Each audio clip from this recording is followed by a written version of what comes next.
علیہ السلام کو جو قوم ملی وہ قوم میں کچھ لوگ تو اچھے تھے مگر اکثر کیا تھے؟ نالائق. غلامی کی وجہ سے نالائق بن گئے, بہت تنگ کیا. تو اللہ ہمیں بنی اسرائیل کے واقعات بتاتا ہے. موسیٰ علیہ السلام نے بنی اسرائیل سے کہا کہ گائے ذبح کرو. بنی اسرائیل نے کہا گائے کیسی ہونی چاہیے؟ ہیں بھائی, جب انسان کا دل نہیں کر رہا ہوتا عمل کرنے کو تو پھر وہ چون و چرا بہت کرتے ہیں. کیوں کیوں کیوں سوالات کی ایک طویل فہرست ہوتی ہے اس کے پاس. بھائی اللہ کہہ رہا ہے کر لو, ہر چیز کی لاجک کیوں پوچھ رہے ہو؟ کیا کس قسم کی گائے ہونی چاہیے؟ موسیٰ علیہ السلام نے بتایا اس قسم کی ہونی چاہیے. کلر کیسا ہونا چاہیے؟ اگلا سوال تو بڑے ایسا کلر ہونا چاہیے.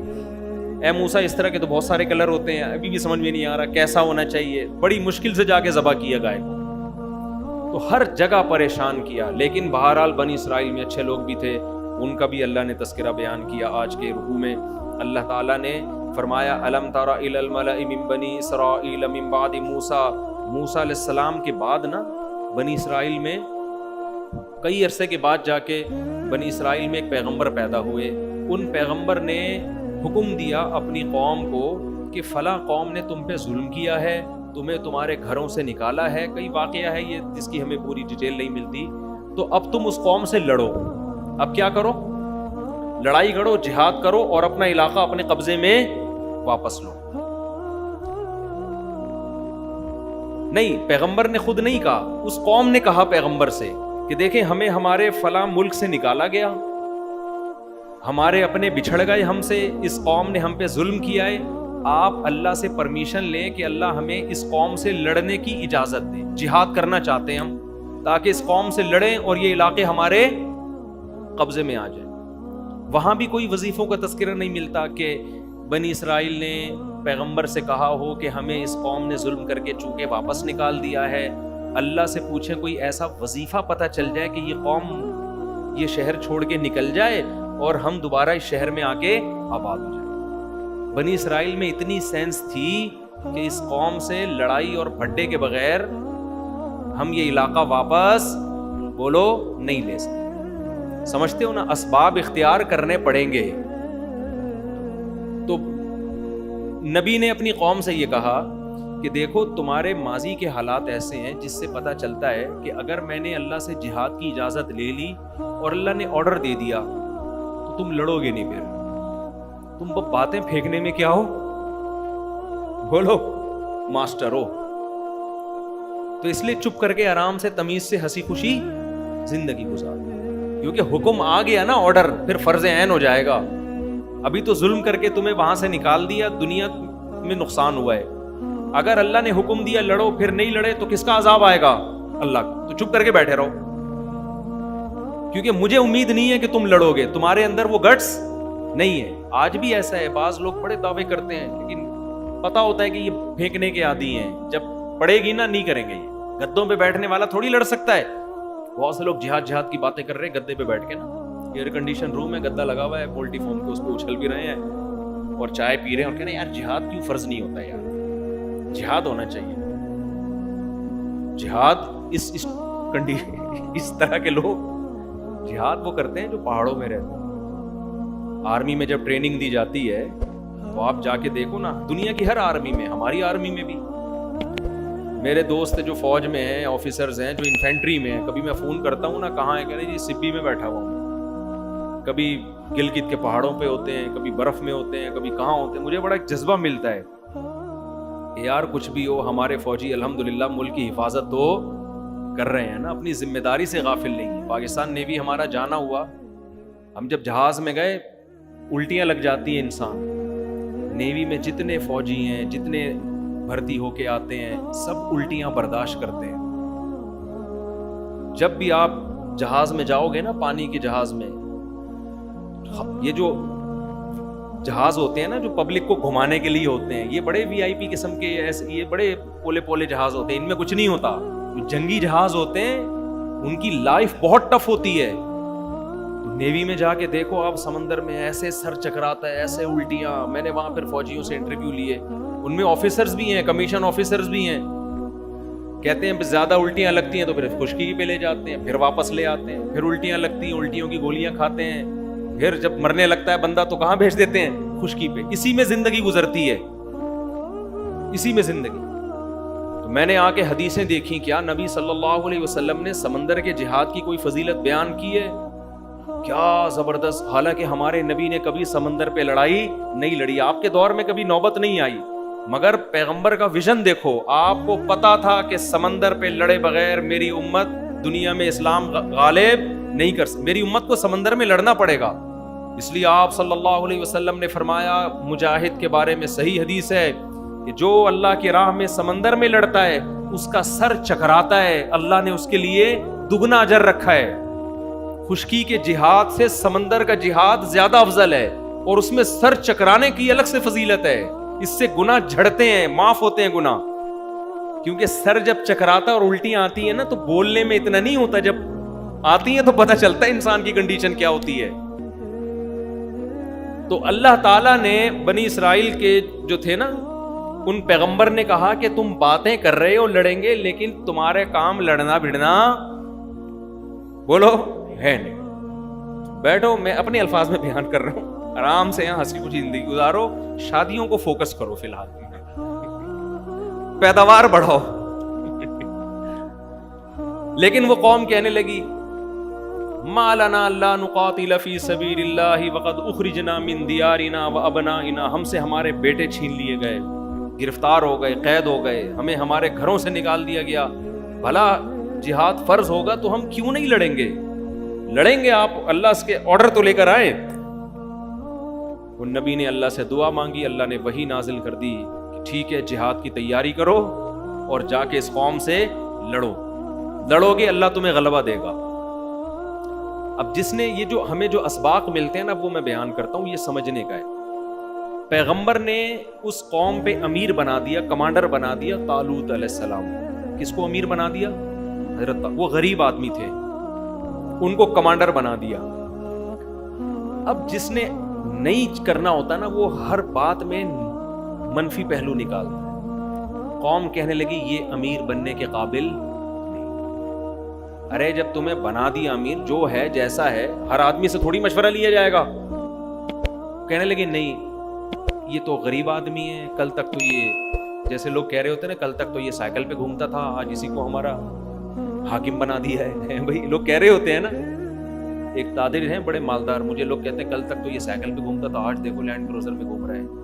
تو میں نے کہا کیا ہو گیا, اگر اللہ نے کل تک سائیکل پہ گھمایا, رکشے میں, آج اس کو لینڈ کروزر میں گھمایا, تو اس میں تکلیف کی کیا بات؟ یہ ضروری ہے کہ جو کل لینڈ کروزر میں گھومتا تھا آج وہی گھومے گا؟ سائیکل سے لینڈ کروزر پہ آنا اسلام میں حرام ہے کہ اللہ نے دے دیے, رزق کے دروازے کھول دیے, تو طنز کیوں کر رہے ہو؟ تو انہوں نے کہا یہ غریب آدمی, یار یہ ہمارا کمانڈر بنے گا. تو پیغمبر نے اس قوم کو کیا کہا, ان اللہ زادکم, وہ کیا ہے, ان اللہ زادکم زاد علیکم فل, کیا ہے بھائی وہ آیت پڑھو یار, ان اللہ اصطفاہ علیکم وزادکم فل بسطۃ فی العلم والجسم. دیکھو ان میں دو خاصیتیں, نالج ان کے پاس زیادہ ہے. نالج سے مراد یہاں جنگ کی نالج. یہاں بھی دیکھو اسباب اختیار کیے جا رہے ہیں. یہ نہیں کہ یہ چونکہ اللہ والے بزرگ ہیں ان کو اٹھا کے کمانڈر بنا دو. آج کل یہ ہو رہا ہے, لوگ دیکھ رہے ہیں نیک آدمی کون ہے, اس کو بنا دو. نیک ہونا الگ چیز ہے, تجربے کار ہونا الگ چیز ہے.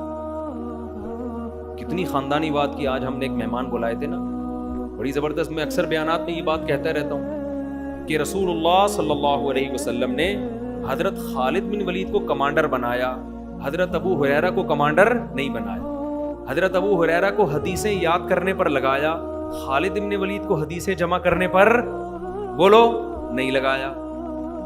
جس کے اندر جو صلاحیت ہے اس سے وہ کام لیا جا رہا ہے. حضرت بلال کو مؤذن بنایا, آواز اونچی ہے, آواز اچھی ہے, ان کو جنگ میں کمانڈر نہیں بنایا جا رہا. تو ایبلٹی دیکھی جاتی ہے. آج ہماری تباہی کا ایک بہت بڑا ذریعہ یہ بھی ہے کہ فقہا نے تو یہاں تک لکھا ہے کہ جنگ میں دو آدمی ہیں. ایک آدمی وہ ہے جو فاسق و فاجر ہے, گنہگار آدمی ہے, نیک نہیں ہے, جنگ لڑنے کا تجربہ ہے, فائٹ اچھی جانتا ہے. مسلمانوں کا کمانڈر اس فاسق و فاجر کو بنایا جائے گا. دوسرا نیک ہے, پرہیزگار ہے, اللہ اللہ کرتا ہے, تہجد گزار, روزے دار, مگر جنگی تجربہ اس کے پاس بولو نہیں ہے, اس کو کمانڈر نہیں بنا, وہ مروا دے گا. وہ کیا کرے گا؟ وہ اتنا نرم دل ہے اللہ اللہ کرنے کی وجہ سے کہ جب اس کو آپ نے کمانڈر بنایا اور دشمن نے آ کے للکارا تو اس کی کانپیں ٹانگنے لگیں. یا وہ بیچارہ انسپائر ہو گیا ان سے. میں نے بعض نیک لوگ ایسے دیکھے ہیں, ان سے مکھی نہیں ماری جاتی, اتنے نرم دل ہوتے ہیں, ان کے اندر ہی کوالٹی ہے, نرم دل ہے. اب وہ ان سے تلوار, ایک صاحب ایسے بھی تھے ہمارے محلے میں, بہت نیک تھے, قربانی میں ان سے بکرا ذبح نہیں ہوتا تھا, ان کو رونا آنا لگتا تھا, یار میں کیسے کاٹوں یار, لیکن ان میں تھوڑی عقل تھی, انہوں نے کہا یار اللہ کا حکم ہے, اس کو پورا کرو اپنے دل کو. وہ ان سے بکرا نہیں کٹتا تھا, تھے بہت نیک, انتقال ہو گیا, اللہ مغفرت فرمائے. قربانی میں بکرا نہیں کٹتا ان سے نا, رونا آتا تھا ان کو, وہ نہیں کہہ رہے بھائی میرے سے نہیں یہ منظر دیکھا جاتا. نیک تھے, درس قرآن بھی دیتے تھے, اتنے نیک تھے. اب آپ بتاؤ ایسے نیک کو جب آپ کمانڈر بنا دو جس سے بکرا نہیں کٹ رہا, وہ دشمن کی گردن کہاں سے کاٹے گا؟ وہ تو بندوق چلانے سے پہلے وہ سامنے والا کہے گا میرے چھوٹے چھوٹے بچے ہیں,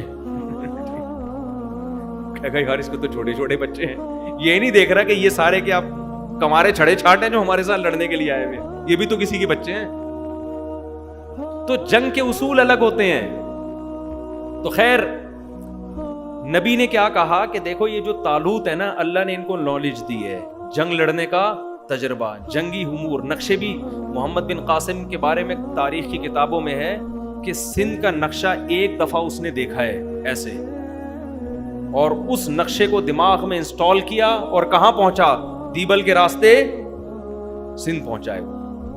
کیونکہ اتنے لمبے لمبے صحرا اور سمندر عبور کرنا آسان کام نہیں تھا. اس کے لیے کھوپڑی, پہلے گوگل میپ تھوڑی تھا, آپ کے دماغ کو گوگل میپ والا کام کرنا چاہیے تھا. اب آپ نے ایسے کند ذہن آدمی کو نقشہ پکڑا دیا کہ دیبل جانا ہے بھائی, وہ پوری رات بیٹھا ہوا کہ یار یہ ادھر سے ٹرن ماروں گا, ادھر سے بصرہ آ رہا ہے, بصرہ سے لیفٹ پہ ٹرن ماروں گا, کوفہ آ رہا ہے, کوفہ سے جب ادھر کو نکلا بھائی میری کھوپڑی کام نہیں. پتا چلا دیبل کو فتح کرنے نکلے تھے, نکل گئے افغانستان. وہی میں لطیفہ سناتا ہوں نا کہ ایک آدمی جو تھا, پہلے یہ ایجنٹ نہیں ہے, ٹریول ایجنٹ, یہ لوگوں کو پیسے دے کے نا ادھر لانچ میں بٹھا کے کبھی دبئی کبھی قطر کہاں کہاں بھجواتے تھے, اس میں فراڈی بہت ہوتے تھے. تو ایک آدمی نے ٹریول ایجنٹ کو پیسے دیے کہ مجھے مسقط جانا ہے. اس نے گھما کے نا سمندر میں جانے کے بعد پتہ نہیں چلتا کدھر آ گیا آدمی, گھما کے ادھر گوادر پہ اتار دیا اس کو, ساحل پہ. پہلے گوادر آباد بھی نہیں تھا, اب یہ گوادر میں گھوم رہے ہیں, یہ سمجھ رہے ہیں مسقط ہے. اس کو بھائی اب تو خود جا. اس کو بندہ نظر آیا ریگستان میں, اس نے پوچھا یار تمہیں پتا ہے کہ مسقط کدھر ہے؟ تو پتہ نہیں, میں تو خود قطر میں گھوم رہا ہوں بھائی, مجھے تو پتہ نہیں میں خود کہاں ہوں, قطر میں گھوم رہا ہوں. تو جس کو سمندر میں ستارے پڑھنے نہیں آتے, راستوں کا پتہ نہیں ہے, وہ کمانڈ کرے گا. اور بعض لوگ ایسے کن ذہن ہوتے ہیں, ان کو سمجھاؤ پھر بھی. فوج میں کمیشن آفیسر کے لیے ISSB کا ٹیسٹ ہے, اس کی ایک بہت بڑی وجہ یہ ہے کہ اس کی کھوپڑی کام کرتی ہے کہ نہیں کرتی ہے, ٹھیک ہے نا. کمانڈ کرے گا تو اس کے لیے کیا چاہیے؟ کھوپڑی چاہیے, مروا نہ دے کہیں. اس کو بولا تھا بھائی کارگل جانا ہے اور یہ کہاں نکل لی ہے؟ چترال کی طرف نکل لی ہے یہ. خیر ان کو وہی قطر میں چھوڑے, بھی بہت لمبا, پھر وہ بیان کا سارا رخ ہی چینج ہو جاتا ہے. تو حضرت ان پیغمبر نے کیا کہا کہ غریب ہیں لیکن دو کوالٹی ہیں. نمبر 1 علم. علم کیا ہے؟ نالج, جنگوں کا تجربہ, نقشے پڑھنا, یہ سب چیزیں ان میں تم سے زیادہ ہیں. دوسری چیز جسم, صحت مند بھی ہیں. تجربہ تو آپ کے کمانڈر کے پاس بہت ہے, مگر کمانڈر نہیں ہے, اتنا سا ہے, وہ آدھا نظر آ رہا ہے آدھا نہیں. اسے دیکھ کے موٹیویشن ہی نہیں ملتی آدمی کو. کمانڈر جب خود آگے آگے ہوتا ہے, فوجیوں کو ایک موٹیویشن ملتی ہے کہ یار یہ لڑ رہا ہے تو ہم بھی لڑیں گے. یہ انسان کی نا پرسنالٹی کا بڑا, فوج میں بڑے دیکھو گورے نے نا, گورا بڑا ہوشیار ہے, گورے نے فوج میں کچھ ایسے جو ہمارے ملک میں بھی فالو کر رہے ہیں, گورے نے بڑی کچھ چیزیں بڑی خاندانی کی ہیں. اور یہ نبی صلی اللہ علیہ وسلم کا اصول ہے ہمارے نبی صلی اللہ علیہ وسلم فوج میں کمانڈر بناتے ہوئے یا کسی دوسرے ملک کا سفیر بناتے ہوئے جسمانی پرسنالٹی بھی دیکھا کرتے تھے.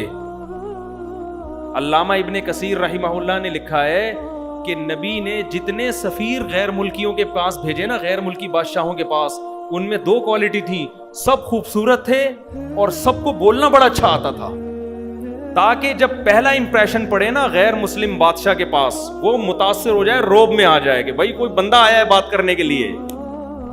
آپ نے کسی ایسے کو بھیج دیا, اس سے بات ہی نہیں ہو رہی, وہ ہچکچا رہا ہے, اس کی کانپیں ٹانگ رہی ہیں, وہ گھبرا رہا ہے, تو وہ کہے گا یار جن کا نمائندہ ایسا ہے وہ قوم بھی ایسی ہوگی. حالانکہ ضروری نہیں ہے بھائی, ہو سکتا ہے یہ بندہ ایسا ہو باقی قوم ایسی نہ ہو. پرسنالٹی کا بھی بڑا خیال کیا ہے. ایک صحابی تھے دحیہ کلبی غالباً نام تھا ان کا, وہ نبی کے سفیر تھے, اتنے خوبصورت, ایسا قد, ایسی پرسنالٹی کہ حضرت عمر نے ان پر پابندی لگا دی کہ مدینہ میں نقاب پہنے بغیر آپ کو آنے کی اجازت نہیں ہے, کیونکہ مدینہ میں بعض عورتوں کے فتنہ میں مبتلا ہونے کا اندیشہ ہو گیا تھا. ان کی جب عورتوں کی ان پہ نظر پڑتی نا, اس خطرہ تھا کہ فتنے میں نہ پڑ جائیں گے, ایسی پرسنالٹی تھی. تو جب وہ مدینہ میں آتے منہ ڈھانپ کے آتے کرتے, اندازہ لگاؤ کیا جب یہ پرسنالٹی بادشاہوں کی آنکھوں میں آنکھیں ڈال کے بات کرتی ہوگی, بادشاہ بھی کہتے ہوں گے بھائی کوئی قوم ہے جس کا نمائندہ آیا ہے. اسی وجہ سے فوج میں کمیشن آفیسر کی پرسنالٹی بھی دیکھی جاتی ہے. میں جب برما گیا نا, وہاں میں فوجی آفیسرز تو بہت ہوتے ہیں, گھوم رہے ہوتے ہیں, میں ان سے ملا تو پھر ہمیں اپنے فوجی یاد آئے. یار ہمارے فوجی کیسے ماشاءاللہ لمبے تڑنگے چوڑے ہوتے ہیں نا, پاکستان آرمی میں تو دیکھا ہوگا آپ نے, اور وہ باغا بارڈر پہ دیکھ لو. تو یہ جب میں نے برما کے دیکھا نا, اتنے سے ساشے گھوم رہے تھے فوجیوں کے, تو جب آدمی کمپیئر کرتا ہے نا تو پھر اپنی فوج کی قدر ہوتی ہے. میں نے کہا یار ہمارے تو بڑے ایک قداور ہوتے ہیں, ایسی پرسنالٹی ہوتی ہے, ان کو تو دیکھ کے دل چاہ رہا ہے گرفتاری دے دو, بلکہ ان کو گرفتار کر لو, ایک فرق پڑتا ہے. تو خیر ان پیغمبر نے کیا کہا, زادکم بسطتن فی العلم والجسم, اللہ نے ان کو جسامت بھی دی ہے, پرسنالٹی بھی دی ہے, اور نالج بھی. پیسہ سب کچھ نہیں ہوتا. بہرحال جب گھنٹوں قوم کا بٹھا کے سمجھایا ہے تو قوم نے مان لیا کہ جی ہمارے امیر ہیں. اب کیا ہوا, تو جو طالوت علیہ السلام تھے انہوں نے جب فوج کو لے کے چلے ہیں, تو چونکہ مجاہدین کی تعداد بہت تھوڑی تھی اور دشمن کی تعداد بہت زیادہ, تو اب اسباب کی دنیا میں فتح ہونے کا امکان نہیں تھا. ایسے موقع پہ لڑنا جائز نہیں ہے, لیکن اللہ نے چونکہ مدد کا وعدہ کیا تھا وحی کے ذریعے, تو لڑنا کیا ہو گیا تھا, فرض ہو گیا تھا. جب اللہ نے وعدہ کر لیا, جب اللہ اگر ایک کو بھی لاکھوں سے لڑوا دے, تو جب اللہ حکم دے تو پھر تھوڑی دیکھا جائے گا کہ اسباب ہیں یا نہیں. نارملی شریعت نے حکم دیا ہے کہ اگر آپ کے پاس لڑنے کی طاقت نہیں ہے تو آپ لڑائی کا پنگا بولو نہ لیں. یہ جہاد نہیں ہے کہ ہے کچھ بھی نہیں اور پڑ جاؤ, یہ کر دو وہ کر دو. یہ ہمیں نبی کی سیرت سے نہیں پتہ چلتا. تو پھر کیا ہوا ہے کہ جب وہ, تو اب اسباب کی دنیا میں کمزور تھے, تو اب اللہ نے ان کو حکم دیا, حضرت طالوت کو کہا کہ میں آپ کی قوم کو آزماؤں گا, ان کو شدید پیاس لگے گی, جب اسباب نہیں ہے تو تقوی کی بیس پہ لڑیں گے نا اب تو اب میں ان کے تقوی کا امتحان لوں گا. شدید پیاس لگے گی, لیکن دریا سے پانی پینے کی کسی کو اجازت نہیں سوائے ایک آدھ چلو کے. اگر پانی پی لیا تو اللہ ان سے ناراض ہو جائے گا, پھر ان کو فتح نہیں ملے گی. یہ اللہ کی طرف سے آزمائش تھی. قرآن کیا کہتا ہے, فَشَرِبُوا مِنْهُ إِلَّا قَلِيلًا مِنْهُمْ, زیادہ تر نے پیا, تھوڑے سے لوگ تھے جنہوں نے نہیں پیا. ان میں حضرت داؤد علیہ السلام بھی تھے جن کو ابھی تک نبوت نہیں ملی تھی, ان کو ابھی نبوت ملی نہیں تھی. زیادہ تر نے پی لیا, تھوڑے سے لوگوں نے نہیں پیا. تو اب اللہ کی مدد تو ہٹ گئی نا, لیکن ان تھوڑوں سو کے ساتھ اللہ کی مدد. مقابلہ کے لیے فوجیں سامنے آ کے کھڑی ہوئی ہیں, اتنی بڑی فوجیں, اور ان کا کمانڈر تھا, اس کا نام تھا جالوت. ادھر مسلمانوں کا کمانڈر کا نام تھا طالوت, ان کے کمانڈر کا نام تھا جالوت. تو جنہوں نے پانی پیا تھا نا، انہوں نے اتنا بڑا لشکر دیکھ کے اپنے کمانڈر سے کہا لا طاقت لنا اليوم بجالوت وجنودی، جالوت اور اس کے لشکر سے لڑنے کی ہم میں طاقت نہیں ہو سکتا بھائی، ہمتیں پست۔ آپ کو پتہ ہے کسی فوج کی ہمت لڑائی سے پہلے پست ہو جائے، وہ پاورفل ہونے کے باوجود بھی فتح نہیں۔ ہمارے حضرت نے یہاں لکھا ہے کہ دیکھو اس سے پتہ چلتا ہے کہ جو اللہ کی راہ میں لڑنے والے لوگ ہیں نا، ان کے لیے گناہ کرنا بہت خطرناک ہے۔ گناہ کرنے سے ہمتیں کیا ہو جائیں گی؟ پست۔ گناہ کرنے سے پھر لڑائی کی موٹیویشن نہیں ملتی آپ کو، پھر یا تو آپ کے پاس پاور اتنی ہو کہ آپ کو پتہ ہے یہ تھوڑے سے لوگ ہیں، اڑا دوں گا میں ان کو۔ برابر کبھی مقابلہ ہوگا نا، اگر مسلمان گناہ کر رہا ہے، آپ کی فوج میں مجاہدین میں گناہ کرنے والے لوگ ہیں، آپ کی ہمتیں پست ہو جائیں گی۔ یہی ہوا اس قوم کے ساتھ، ان کی ہمتیں کیا ہو گئیں؟ پست۔ جنہوں نے پانی پیا تھا، جنہوں نے نہیں پیا تھا ان کی ہمتیں پست نہیں ہوئی۔ وہ اپنی قوم کو سمجھا رہے ہیں، کم من فئۃ قلیلۃ، دیکھو بہت دفعہ ہسٹری اٹھا کے دیکھو ایسا ہوا ہے، بہت تھوڑی اور کمزور جماعتوں نے بڑی بڑی طاقتور جماعتوں کو اللہ کے حکم سے شکست دی ہے۔ جب ہم اللہ کے حکم پہ آئے ہیں تو اللہ ہمیں رسوا نہیں کرے گا، اللہ ہمیں فتح دے گا۔ تو قرآن کہتا ہے پھر جب لڑائی شروع ہوئی ہے نا، تو اتنا بڑا یہ تو بھاگ گئے پتلی گلی سے، یہ جنہوں نے پانی پیا تھا نا، ان کی ہمتیں پست اور یہ پتلی گلی سے نکل گئے۔ اب جو تھوڑے سے لوگ بچے ان کی آزمائش ڈبل ہو گئی کہ نہیں ہو گئی؟ تو اور آزمائش ہے بھائی، آپ کے اپنے لوگ بھاگ گئے، ان کو تو اللہ نے کیا سزا دی ہوگی اس کا قرآن میں تذکرہ نہیں ہے۔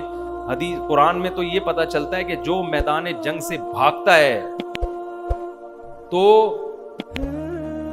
بہت بڑا عذاب ہے اس کے لیے قیامت کے دن، اس پر اللہ کا غضب ہے، اس پر اللہ کی لعنت ہے، کیونکہ وہ خود نہیں بھاگ رہا، وہ دوسروں کا جذبہ بھی خراب کر رہا ہے۔ وہ اتنا بڑا جرم ہے میدان جنگ سے بھاگنا۔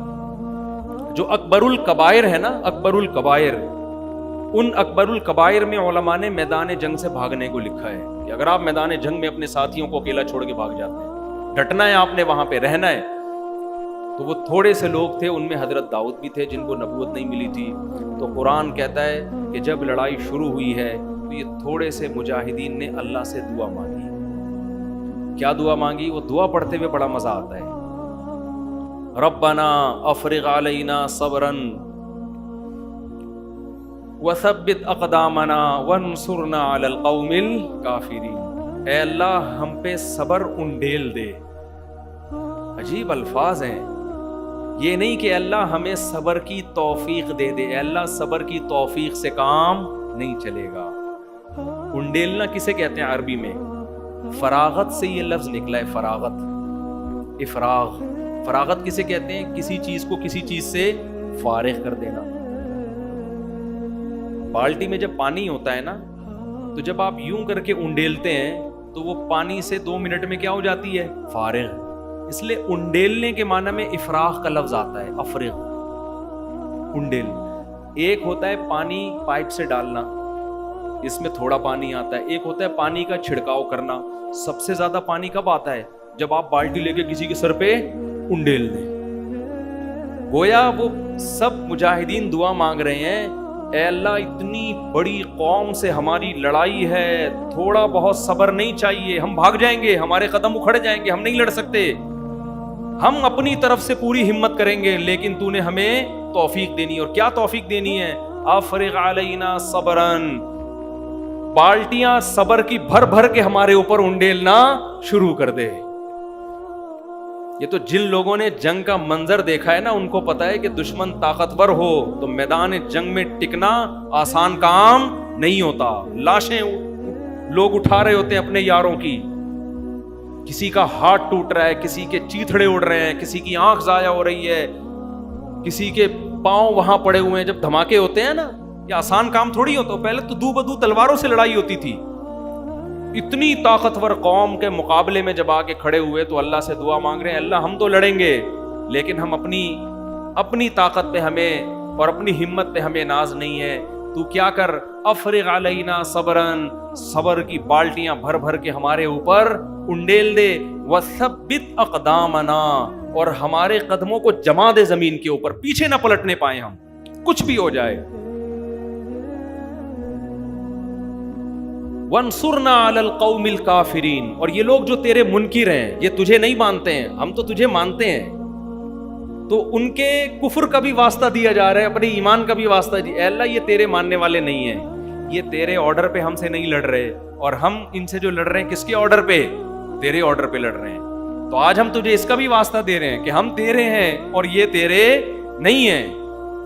قرآن کیا کہتا ہے؟ فَهَزَمُوهُمْ بِإِذْنِ اللَّهِ. عربی میں فا کا لفظ آتا ہے فوراً جب کوئی کام ہوتا ہے نا, فوراً.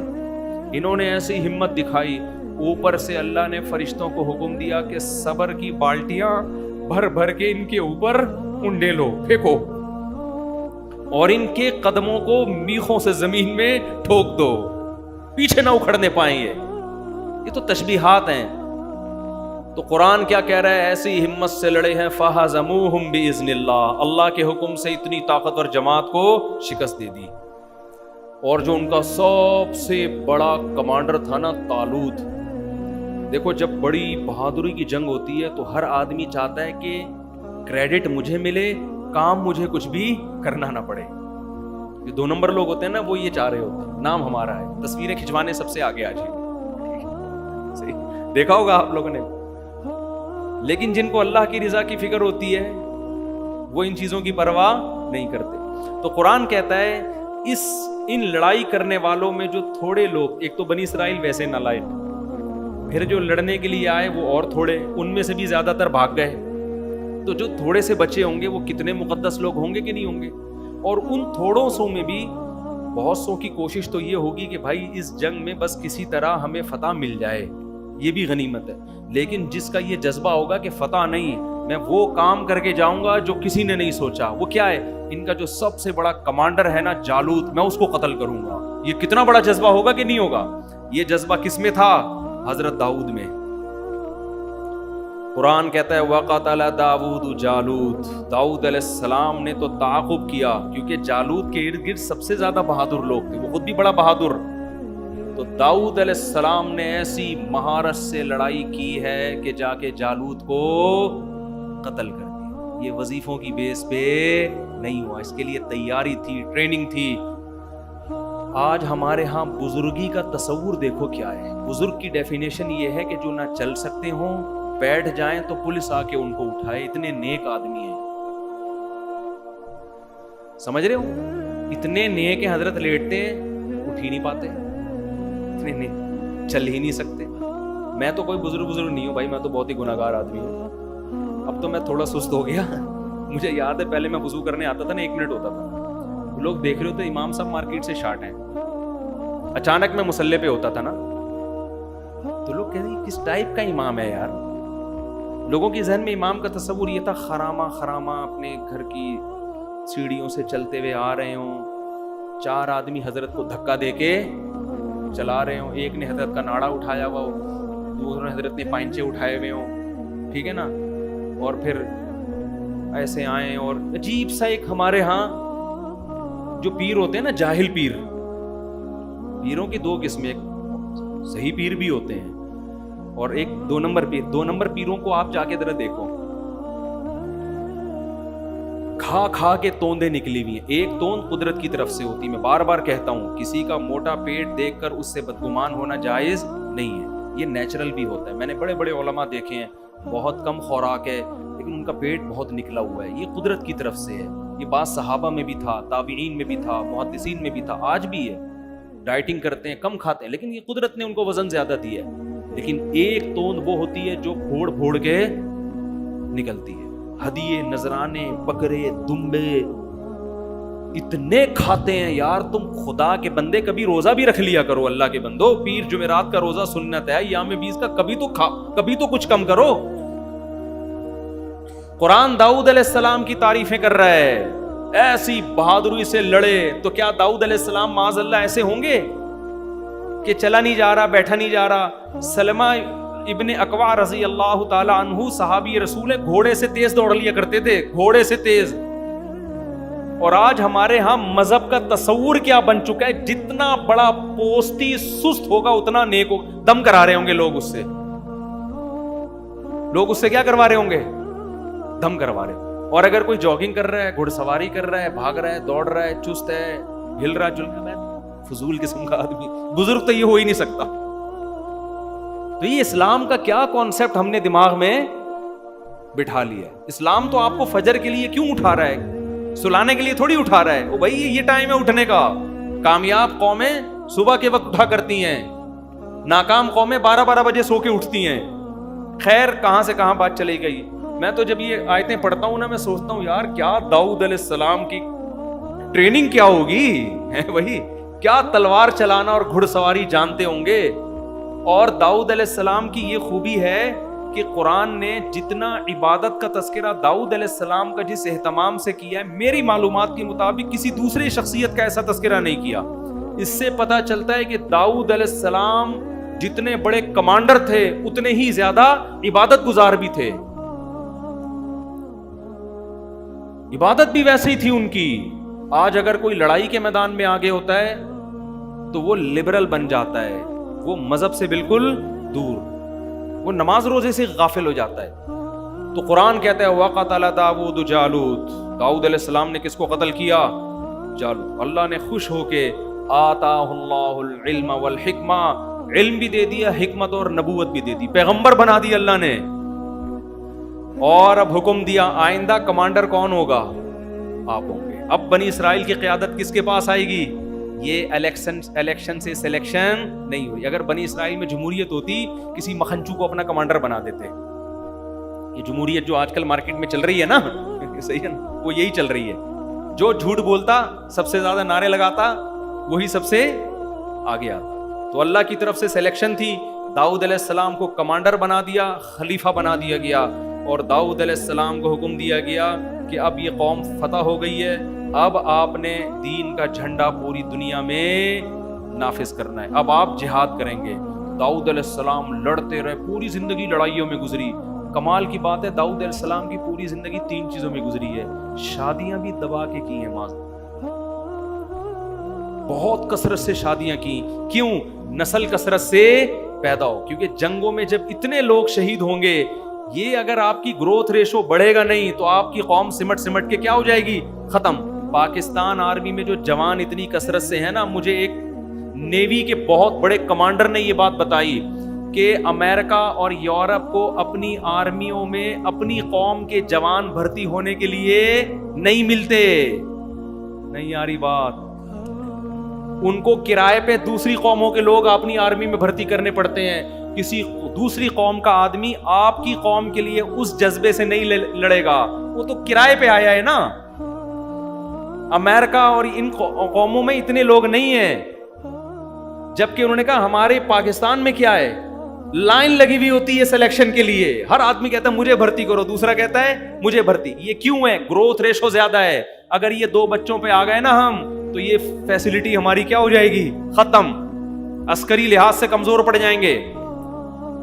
تو داؤد علیہ السلام نے کثرت سے, اس زمانے میں 4 سے بھی زیادہ شادیوں کی اجازت تھی. خواتین سے معذرت کے ساتھ اوپر بیان سن رہی ہیں, بولیں گے پھر آ گیا.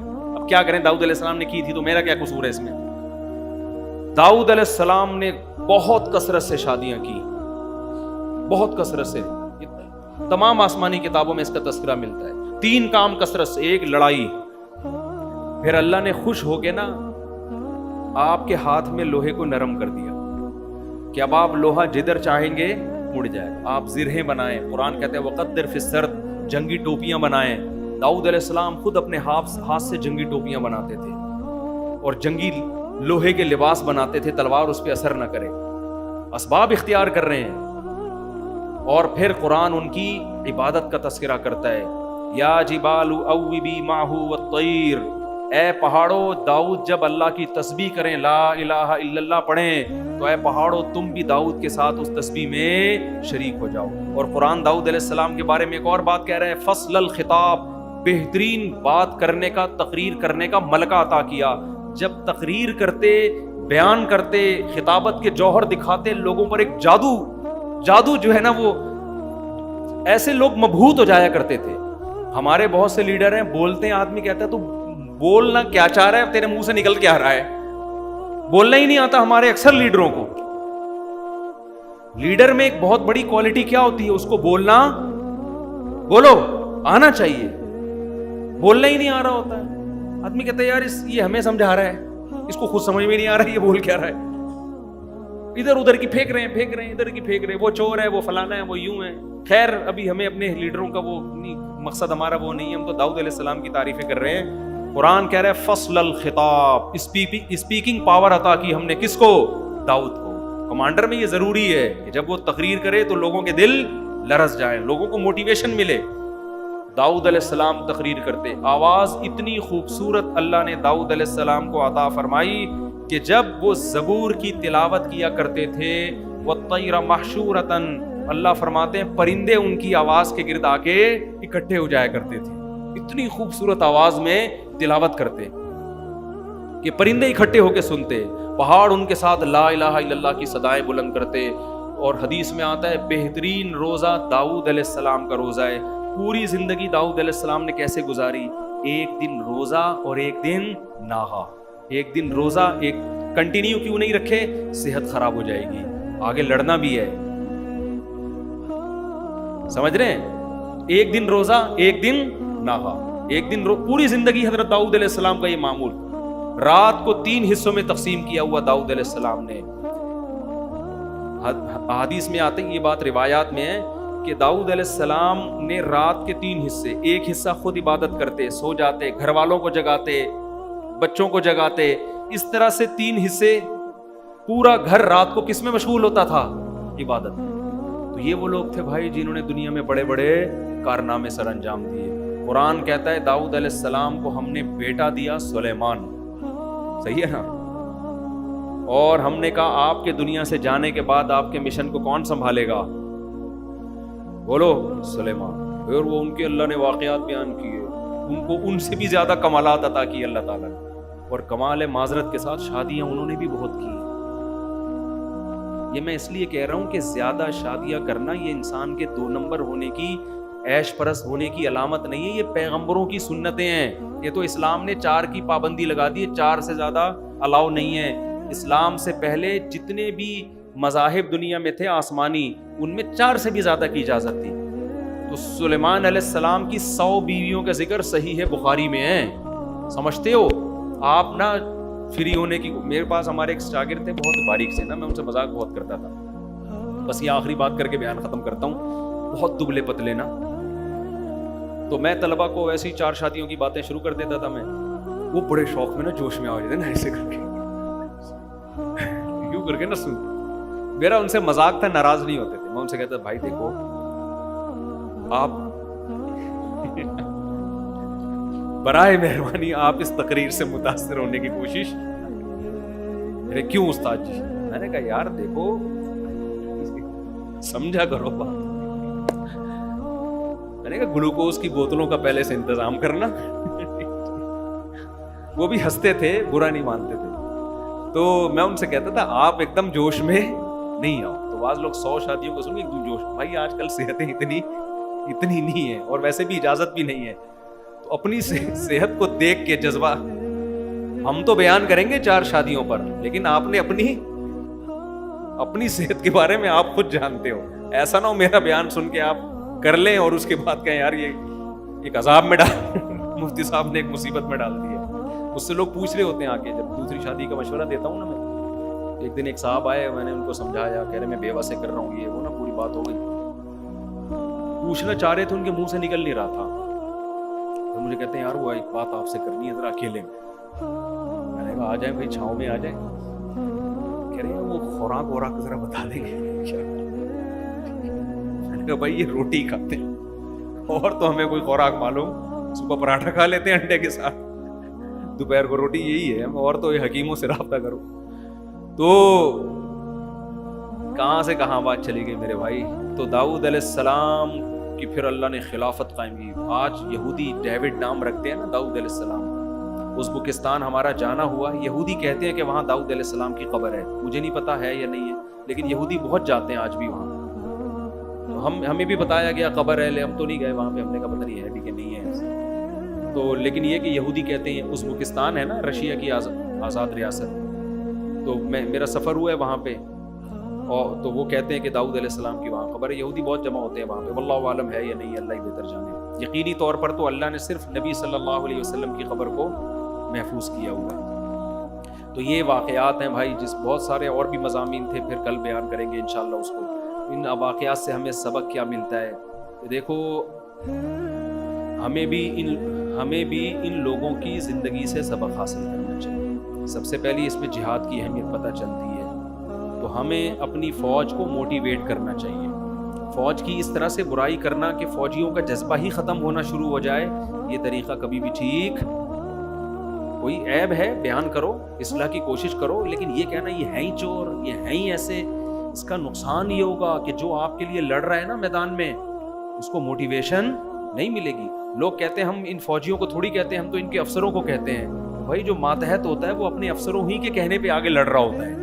تو کبھی بھی اپنے ملک کے دفاع پہ سمجھوتا مت کرو. میں نہیں کہہ رہا یہ دودھ کے دھلے ہوئے لوگ ہیں, میں نہیں کہہ رہا, لیکن ایک مخالفت اعتدال سے, اتنا آگے مت بڑھو کہ افورڈ نہ کر سکو.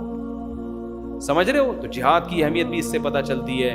دوسرا, اس میں جو ہمارے لڑنے والے فوجی ہیں ان کو یہ عبرت حاصل کرنی چاہیے, ہماری آرمی کو, ہماری نیوی کو, ہماری ایئر فورس کو, کہ اگر آپ نے اپنی فوج میں دین کا عنصر شامل نہیں کیا, مذہب کی موٹیویشن کو شامل نہیں کیا, لوگوں کو, فوجیوں کو لبرل بنانے کی کوشش کی, تو پھر اللہ کی فتح اور نصرت ہمارے ساتھ نہیں ہوگی. اللہ کی مدد ہمارے ساتھ جب ہوگی جب ہمارے فوجی نماز کی پابندی کریں گے, رمضان کے روزوں کی پابندی کریں گے, داڑھی کو برا نہیں سمجھیں گے, جب تلاوت کا معمول ہوگا اور اللہ رسول کی باتیں ہوں گی اور ان آیتوں کو ان کے درس ہوں گے, تعلیم ہوگی, قرآن سیکھنے اور سکھانے کا معمول ہوگا, ہماری ہسٹری پڑھائی جائے گی, پھر فوج کو موٹیویشن. اور اگر آپ نے ہماری آرمی کو کیونکہ فوج میں ایسے لوگ موجود ہیں جو چاہتے ہیں فوج کو لبرل بنا دیں, وہ کہتے ہیں مولوی ہٹاؤ فوج سے, اور یہ داڑھی والے ہمیں پسند نہیں ہیں, یہ نماز روزہ نہیں, لبرل. تو میرے بھائی جس دن آپ نے اپنی فوج کو لبرل بنا دیا تو پھر اللہ کی مدد ہٹ جائے گی, شہادت کا جذبہ ختم ہو جائے گا. یہ بھی ہمیں ان آیتوں سے سبق ملتا ہے. اور شادیوں کا سبق بھی وہ تو ملتا ہی رہتا ہے, ٹھیک ہے نا, اس کو ابھی میں زیادہ ہائی لائٹ نہیں کروں گا. اور عبادت کا بھی ملتا ہے کہ کیسے داؤد علیہ السلام کی عبادت ہے. یہ جب داؤد علیہ السلام کا اصل ٹاپک آئے گا نا, وہاں اور تفصیل سے انشاءاللہ ہم بیان کریں گے. اللہ تعالی ہمیں سمجھنے کی, عمل کرنے کی توفیق عطا فرمائے.